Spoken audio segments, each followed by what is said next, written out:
aleluia. Glória a Deus, uma salva de palmas a Jesus. Glória a Deus, aleluia. Quem puder, glorifique a Deus mais uma vez e tome seus assentos, dando glória a Ele, porque Ele merece toda glória e toda honra nessa noite. Aleluia, glória a Deus. Glória a Deus, aleluia. Abrem as suas Bíblias comigo, igreja, em Abacuque 3:17.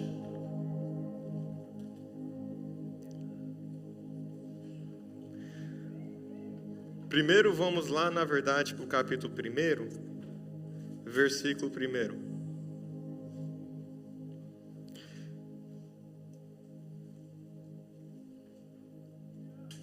Glória a Deus. Toda a igreja me ouve bem?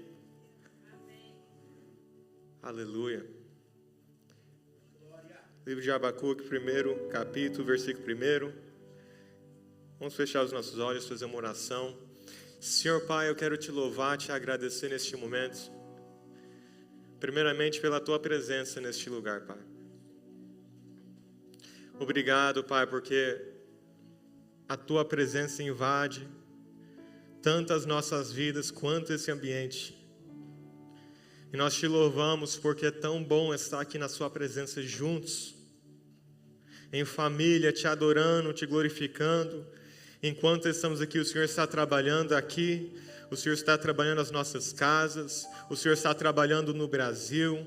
Pai, eu profetizo que enquanto nós estamos aqui na sua presença, nós tiramos tempo para te glorificar, para vir cultuar o Senhor, um culto de santa ceia para que nós podemos celebrar a tua morte e a tua ressurreição. Pai, nós te glorificamos nessa noite e nós sabemos que enquanto nós damos a ti toda a honra e toda a glória, o Senhor está cuidando das nossas casas, das nossas famílias, dos nossos trabalhos. Se tiver alguém aqui preocupado, neste momento eu profetizo que o fato que você veio para o culto hoje cultuar, independente da tua situação, Deus vai entrar na tua situação a partir de hoje, em nome de Jesus.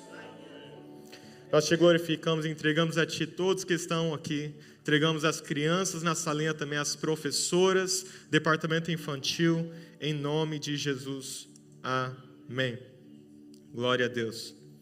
Está escrito, capítulo 1, versículo 1, o peso que viu o profeta Abacuque, até quando, Senhor, clamarei eu, e tu não me escutarás, gritarei violência, e não salvarás. Vou ler mais uma vez o peso que viu o profeta Abacuque, até quando, Senhor? Clamarei eu, e tu não me escutarás, gritarei violência, e não salvarás. Vamos para o capítulo 2, versículo 1. Sobre a minha guarda estarei, e sobre a fortaleza me apresentarei, e vigiarei para ver o que fala comigo, e o que eu responderei quando eu for arguido. Capítulo 3, oração do profeta Abacuque sobre a forma de canto. Ouvi, Senhor, a tua palavra e temi. Aviva, ó Senhor, a tua obra no meio dos anos, e no meio dos anos a notifica. Na ira, lembra-te da misericórdia. Vamos pular agora para o texto-chave dessa noite. Eu vou começar no versículo 16. Quem está comigo, diga amém. Ouvindo eu, o meu ventre se comoveu, a sua voz, tremeram os meus lábios, entrou a podridão nos meus ossos, e estremeci dentro de mim. Descanse eu no dia da angústia, quando ele vier contra o povo, que nos vai destruir. Porquanto, ainda que a figueira não floresça, nem haja fruto na vide, e o produto da oliveira minta, e os campos não produzem mantimento, as ovelhas da malhada sejam arrebatadas, e nos currais não haja vacas. Versículo 18, a palavra-chave, todavia, toda a igreja diga, todavia. Todavia eu me alegrarei no Senhor, exultarei no Deus da minha salvação, exultarei no Deus da minha salvação. Pela última vez, todavia me alegrarei no Senhor, exultarei no Deus da minha salvação. Uma salva de palmas pela palavra que nós acabamos de ler. Hoje estamos aqui falando sobre um profeta que é conhecido como um dos profetas menores, não pelo tamanho que ele tem, ou pelo poder que ele carrega, né, pastor Adolfo? Mas sim pelo tamanho do livro dele. Alguém sabe quantos capítulos que tem? Nós acabamos de ler todos. 3. Terminamos, parabéns, você leu o livro de Abacuque. Não sei se está ligado. Está desligado. E nós acabamos de ler aqui essa história, são apenas 3 capítulos. Abacuque é um profeta que profetizou num momento muito difícil da história de Judá. Um profeta que precisou ser profeta em tempo de violência, de injustiça e de corrupção. Espiritualmente a nação já estava se afastando de Deus e além de tudo isso, uma nova potência estava se levantando no cenário mundial. Alguém sabe qual é essa potência? Babilônia. Vamos todos falar, Babilônia. Estava se levantando como uma potência. E o profeta que nós vemos aqui, ele é um profeta neste tempo de dificuldade. Fácil é ser profeta num tempo de bonança. Fácil é ser profeta quando você for chamado para entregar uma profecia que vai alegrar o coração de alguém.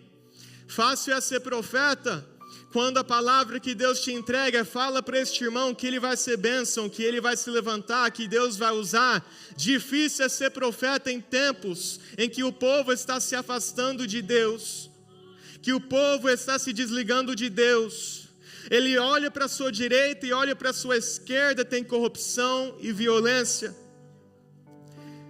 Este é o momento que vive o profeta que nós estamos lendo sobre a vida dele. É neste momento que Abacuque começa com o capítulo 1. E a primeira coisa que eu acho interessante nesse texto, quem está acordado diga amém. Quem está dormindo diga glória. Todo mundo acordado hoje, sempre tem um, mas hoje não teve nenhum. Mas esse profeta, ele está fazendo algo muito interessante, porque geralmente nós falamos de profetas e nós pensamos de pessoas que chegam entregando revelação, sim ou não?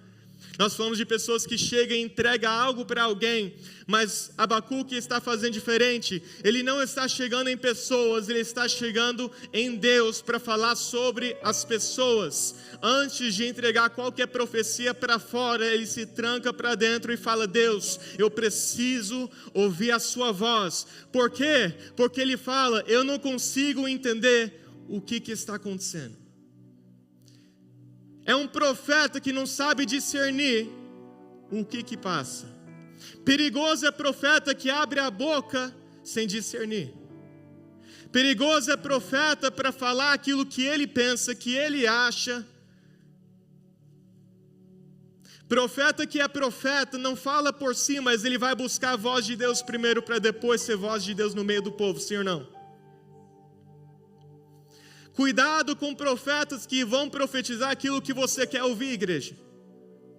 É muito fácil eu ver alguém aqui na nossa igreja hoje e profetizar algo muito bom para você e falar de algo que eu penso, o que eu quero, a minha vontade. Eu vi o visitante, eu falo: Deus está falando que este é o teu lugar. Meu Deus, a minha vontade como pastor é que fique. Mas eu não estou fazendo papel de profeta neste momento. Estou fazendo papel de um pastor que quer uma ovelha para ficar conosco porque eu te amo. Mas, não dizendo que Deus não fale dessa forma às vezes.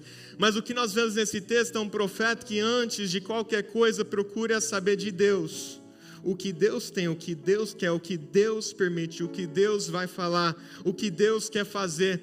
E o interessante é que ele começa em capítulo 1, versículo 2. Quem tiver com a Bíblia aberta ainda, ele fala: até quando, Senhor, clamarei eu, e tu não me escutarás? Imagina um homem de Deus falando: até quando que eu vou clamar e você não vai me escutar? Até quando, Deus, que eu vou passar essa provação, que eu não consigo ouvir a sua voz? Irmão, se o profeta não está ouvindo a voz de Deus, imagine quem não é profeta. Está difícil o negócio. Se o profeta deixou de ouvir a voz de Deus, mas não é por isso que ele deixa de clamar. Olha, ele fala: até quando? Em outras palavras, eu vou continuar a clamar, mas até quando que eu não vou ter resposta? O que ele está dizendo é: o Senhor respondendo ou não, eu vou clamar. O Senhor respondendo ou não, eu vou buscar. O Senhor respondendo ou não, o meu joelho vai bater no chão e eu vou entregar toda a minha confiança no Senhor. Até quando eu vou clamar e ficar sem resposta? Ele fala: gritarei violência e não salvarás. Em outras palavras, tem um conflito aqui, igreja. E o conflito é entre o Deus que ele conhece e a situação que ele está vivendo. O conflito é que ele serve um Deus que é bom, mas vive num mundo que é terrível. O conflito é que ele serve um Deus que salva, mas está no meio de um povo que está perdido. Serve um Deus da paz, mas ele está no meio da violência. Ele veja um conflito e por isso que ele está tão confuso e começa a gritar e clamar a Deus. Ele acha que Deus não escuta. Aí nós vamos capítulo 2, quem tiver com a Bíblia aberta, vira a página. Versículo 1, ele diz: sobre a minha guarda estarei. Em outras palavras, não ouvi a sua voz, mas eu vou permanecer até ouvir. Eu não ouvi uma direção do Senhor, mas eu não vou tomar um passo até que o Senhor me responda. O Senhor não falou comigo, e a minha vontade é essa, mas eu não estou aqui para cumprir a minha vontade. Eu só saio deste lugar se o Senhor me responder. Ele fala no capítulo 2, sobre a minha guarda estarei. E aí, versículo 2, então o Senhor me respondeu. Aleluia, até que você vê o que Deus fala para ele. Porque Abacuque está buscando uma resposta, e você sabe que é a pessoa que busca uma resposta já sabendo o que ele quer ouvir? Deus, é para eu casar com essa pessoa? Enquanto você está orando e buscando direção, já está beijando, já está agindo que está casado, já está fingindo que está casado e tudo certo e tal. E daí Deus vai e diz um não e você fala: não, Deus, a resposta era sim.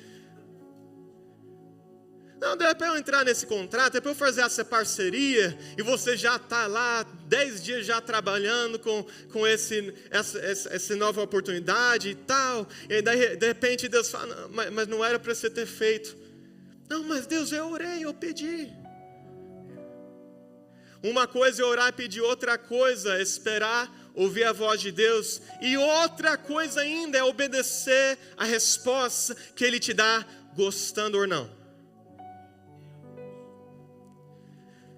Entenda uma coisa: a primeira batalha é: Deus, até quando o Senhor não vai me responder? A segunda batalha é Ele responder e você não gostar da resposta. E a terceira batalha é: e aí, o que você vai fazer?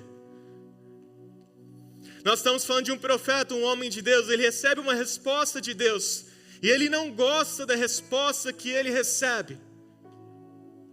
A resposta que ele recebe, ele achou que Deus ia falar: eu vou entrar hoje, eu vou resolver tudo, eu vou salvar, eu vou fazer tudo ser de paz. E de repente o que ele ouve é uma coisa totalmente diferente, ele fica assim.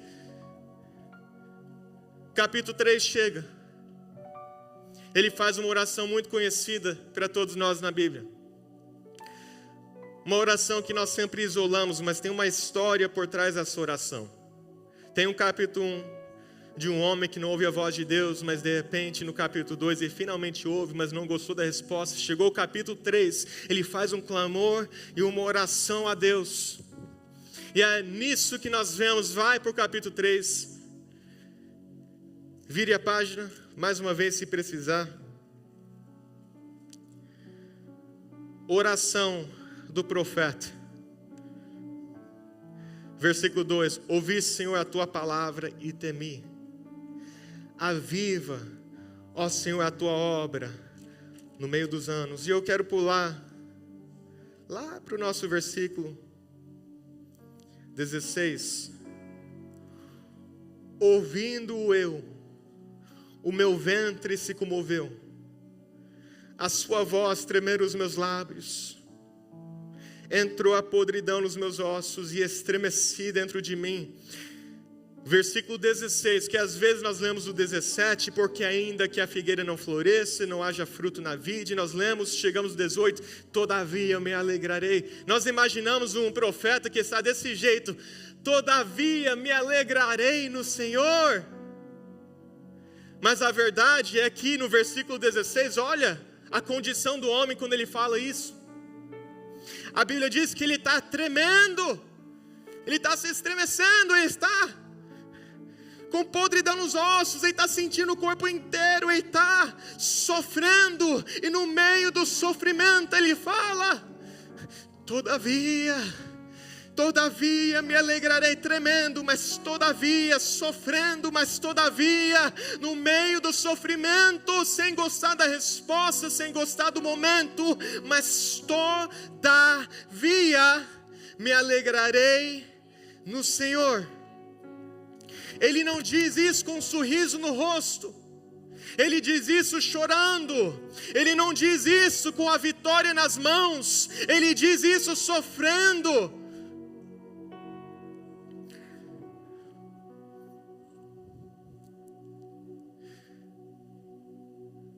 Versículo 16, meu ventre se comoveu, sua voz tremeram os meus lábios, entrou a podridão nos meus ossos e estremeci dentro de mim. 2 versículos depois, todavia eu me alegrarei no Senhor. 19, Jeová, o Senhor é a minha força, e fará os meus pés como os das servas, e me fará andar sobre as minhas alturas.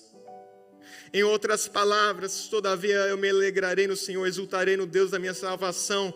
Jeová, o Senhor é a minha força, e fará os meus pés. Quem fará? Jeová, o Senhor fará os meus pés como os das servas, e me fará andar sobre as minhas alturas, sobre as montanhas.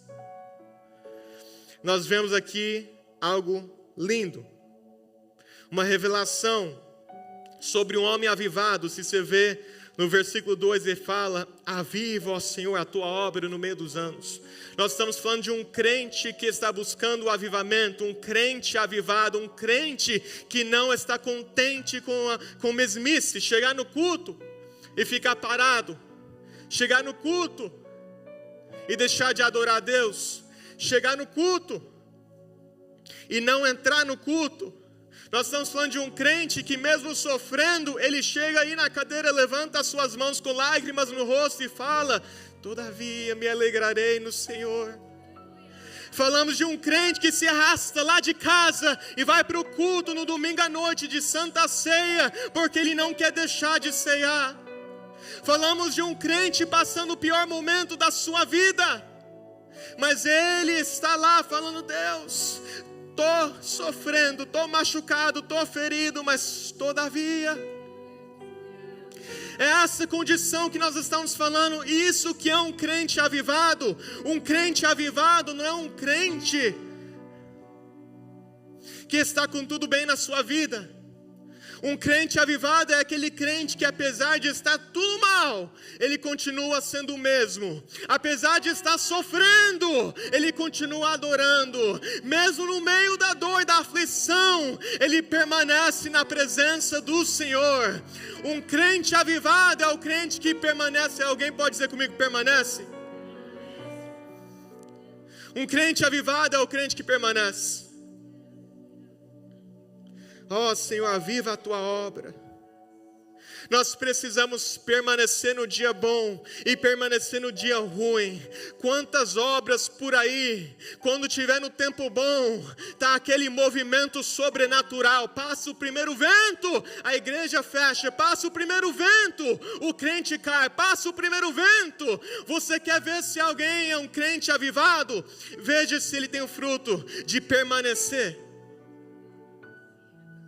Você quer saber como está a intimidade de alguém com Deus? Pergunta, quando o vento veio, ele permaneceu? Você quer ver a vida espiritual e secreto de alguém com Deus? Não veja ele no dia que está tudo bem. Olha para ele no dia que o vento passar. O que vai sair da boca dele? Tem pessoas que até no dia bom, coisas ruins saem da boca. Enquanto isso acontece, tem um profeta aqui que fala, todavia, tudo dando errado, mas todavia me alegrarei no Senhor. Tem uma diferença entre falar, está tudo dando errado, ponto final, e falar, está tudo dando errado, vírgula, todavia me alegrarei no Senhor. Tem uma diferença entre o crente que fala, não tem trabalho por aí, está tudo ruim, e o crente que fala, não tem trabalho, está tudo ruim, mas vai melhorar esse negócio, mas dias melhores estão por vir. Tem uma diferença entre o crente que fala, não, está tudo terrível, está ruim o negócio, e o crente que fala, está ruim, mas Deus vai resolver, está ruim, mas Deus vai entrar, está ruim, mas Deus é Deus e não deixou de ser Deus sobre a minha vida.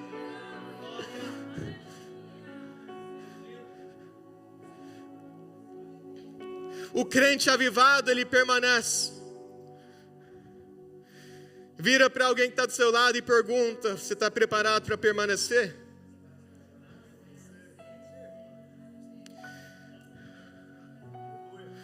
Jesus, o noivo, voltará para a sua noiva. E aí, noiva, você vai estar aguardando o noivo? Você vai permanecer até o fim? Você vai aguentar as batalhas? Vai aguentar toda vez que alguém julga o teu momento, a tua vida, o teu relacionamento com Deus? Você vai aguentar as lapadas, você vai aguentar as traições, você vai aguentar tudo aquilo que você precisa aguentar para permanecer? Ou será que quando o noivo vem, ele vai olhar e vai falar, cadê? Cadê aquele? E alguém vai falar, não, é que o vento passou por aqui. E ele não permaneceu. Deus está nos chamando, a igreja, para permanecer. Fala mais uma vez, permanecer. Deus, Ele não quer saber, não tem problema com o crente que chora. Deus não tem problema com o crente que sofre. Deus, Ele tem problema com o crente que desiste. Entenda uma coisa, o profeta aqui está sofrendo, sim ou não? Está chorando, sim ou não? Nós vemos outros homens de Deus na palavra chorar, sim ou não?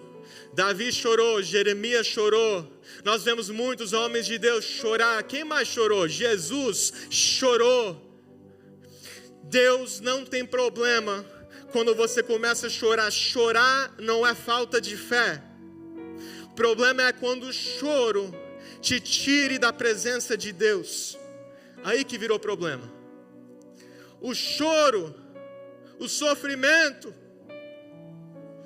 não te faz ser menos crente, não te faz ter falta de fé. O problema é quando você permite que o choro e o sofrimento te arranque da presença de Deus. Aí sim tem problema. Nós vemos nesse texto um homem de Deus que está vivendo uma situação, ainda que está escrito, nós vemos aqui capítulo 3,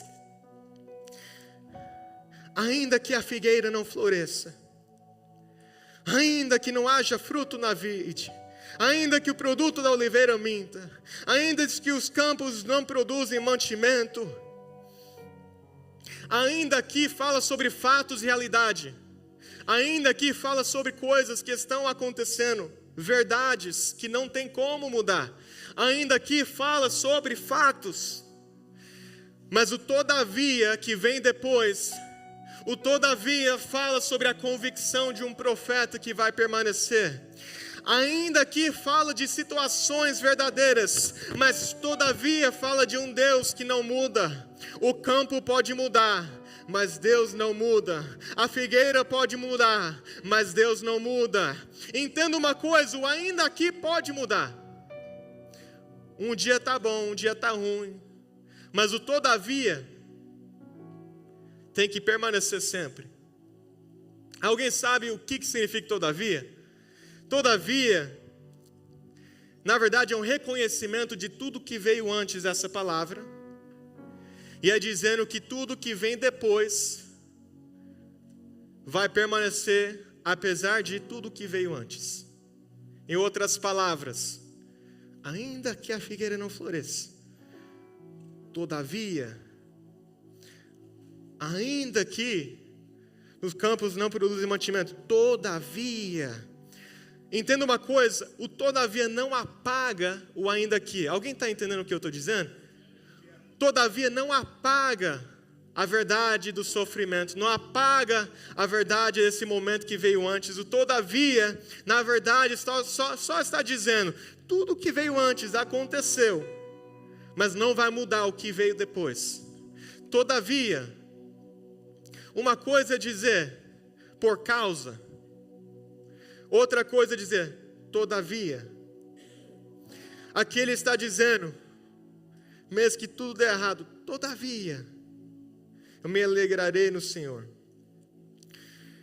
Irmãos, eu estou muito alegre por estar aqui nessa noite, porque muitos da igreja sabem, talvez tenha alguns visitantes nessa noite que não sabem, da situação que nós vivemos por esses dias. Eu e minha esposa, há uma semana e meia atrás, nós tivemos uma notícia que ninguém gostaria de ter, que o médico disse para nós que o coração do nosso bebê parou de bater, e nós vivemos um dos momentos mais difíceis da nossa vida. Não vou entrar em detalhes, alguns que passaram por isso sabem quanto que dói muito, e não deixou de doer. Eu não estou neste altar pregando hoje porque deixou de doer. Não estou neste altar hoje pregando porque nós não estamos sofrendo. Não estou neste altar hoje pregando porque nós paramos de chorar. Eu estou aqui pregando porque, ainda aqui, todavia, o ainda aqui não mudou meu todavia. A igreja quer saber quando que eu montei essa mensagem? 2 dias depois da notícia. Eu estava no meu quarto e Deus trouxe esse texto à minha memória. Eu comecei a fazer essa oração. Todavia me alegrarei. Como profeta, não entendia nada, estava sem respostas, mas todavia me alegrarei.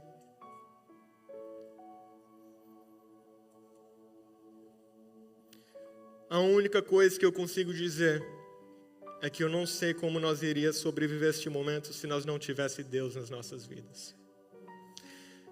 Eu não consigo imaginar passar o ainda aqui sem ter o todavia.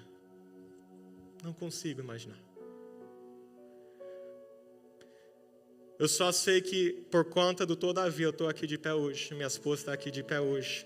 Nós estamos alegres no Senhor, confiando. Não estou dizendo que nós temos todas as respostas, que nós não temos respostas. Eu estou dizendo que mesmo sem ter resposta, eu me alegro no Senhor. Eu estou dizendo que mesmo sem entender o porquê que Deus faz, como Ele faz e trabalha, como Ele trabalha, sem entender nada disso, eu me alegro no Senhor. Eu estou aqui para dizer, mesmo se eu estiver vivendo um versículo 16, que por dentro eu estou sofrendo, tremendo, estremecendo, mesmo assim no versículo 18 eu quero dizer, todavia me alegrarei no Senhor. É por isso que nós estamos aqui no culto hoje, para poder dar a Ele a glória que Ele merece, para dar a Ele toda a honra que Ele merece, para dizer a Ele, Deus, o ainda que não mudou, o todavia que eu carrego aqui dentro.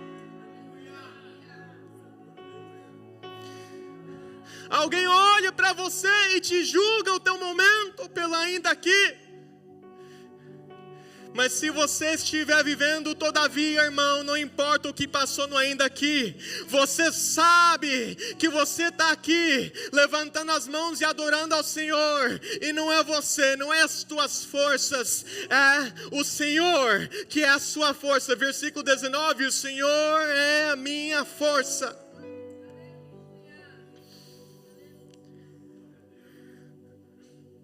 Nós vamos cear daqui a pouco, mas eu preciso dizer isto. Que Deus, Ele contempla e observa e aguarda para ver os verdadeiros adoradores, que o adorem em espírito e em verdade. Não só aqueles que adoram quando a bateria está top. Não só aqueles que adoram quando o microfone está bom, mas aqueles que sabem adorar no meio do hospital, quando você recebeu a pior notícia da sua vida, e você abraça a sua esposa e faz uma oração juntos, agradecendo a Ele.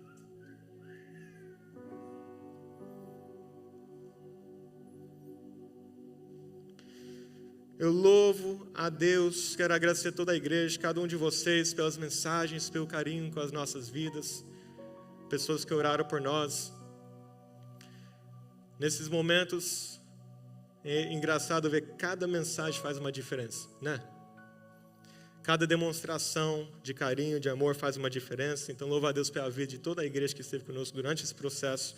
Mas eu quero dizer para vocês que estamos aqui vivendo todavia, e nós vamos avançar juntos, vamos vencer juntos, porque nós vemos aqui neste texto, eu aprendi com esse texto está comigo desde o dia 6 desse mês, eu estou com esse texto no coração.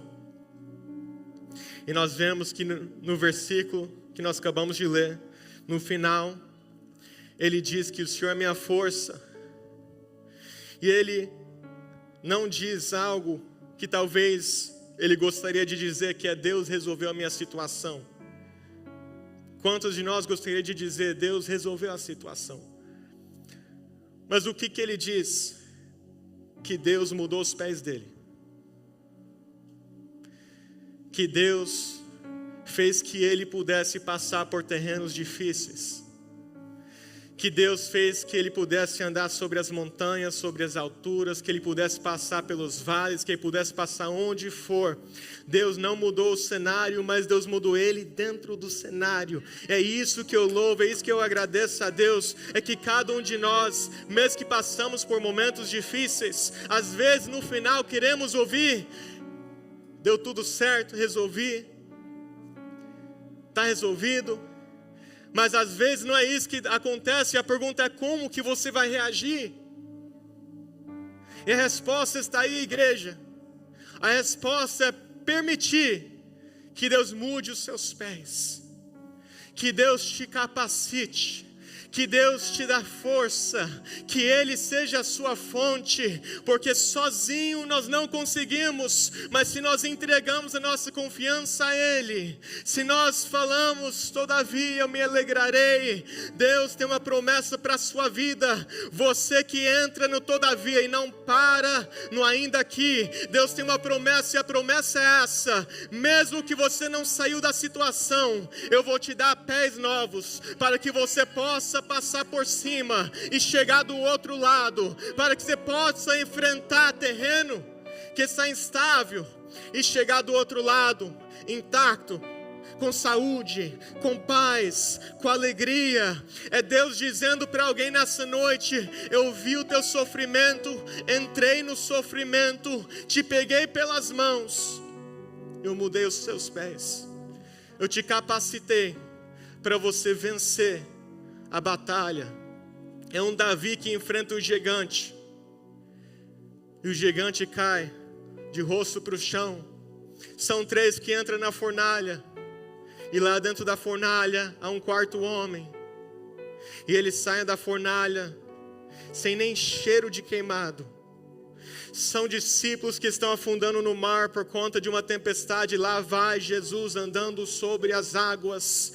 É isso que Deus tem para nós. Deus tem para nós uma promessa: que se você depositar a sua confiança, a sua alegria, a sua vida, todavia, nele, Ele vai entrar na tua situação, e Ele vai te dar capacidade para poder vencer e chegar do outro lado. Eu quero louvar a Deus porque eu e minha esposa e toda a igreja, nós vamos chegar do outro lado. Eu quero louvar a Deus porque, independente de qualquer circunstância, um crente avivado permanece. Alguém mais uma vez fala: permanece. Alguém grite e clame nesse momento, fala: eu vou permanecer. Pode ser tempestade, vou permanecer. Pode ser fornalha, vou permanecer. Pode ser gigante, vou permanecer. Pode ser cova de leões, vou permanecer. Nada e ninguém me tire da presença do Senhor. É Deus dizendo para alguém: permanece. Hoje nós estamos no culto de Santa Ceia.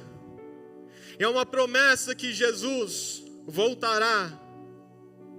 A pergunta é: aonde estaremos nós? E eu quero sair deste culto hoje com a certeza que cada um de nós vamos poder dizer: permaneci até o final. Mas foi fácil? Não. Mas permaneci. Mas você gostou de tudo que você viu, que aconteceu? Não, não gostei. Tinha muita coisa que eu não gostei. Mas permaneci. Não foi difícil? Foi demais. Deus não me respondeu por tanto tempo. E quando responde, a resposta que eu não quero ouvir. De repente, pula para o capítulo 3. Estou estremecendo aqui por dentro.